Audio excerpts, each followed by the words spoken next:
Well, hi, this is Ken with Village Green, giving you your latest landscape update. And I wanted to show you a border that we use quite a bit in this area. And this border is called chopped milsap. It's a stone that can be loosely laid. If you notice, it's lightly trimmed at the edges.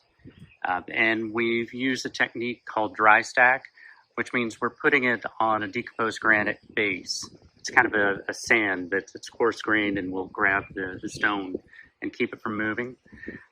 The nice thing about that method is because it's not mortared in, that as the clay heaves, this area we have clay that heaves quite a bit, then when the stone moves, it's easy to put it back down and to keep a nice look without needing a mason to relay it. This gives a nice curved, sweeping feel to the landscape and also complements the landscape without drawing the eye so much.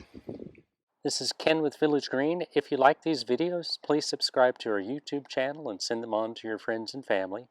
Ken with Village Green, local experience you can trust.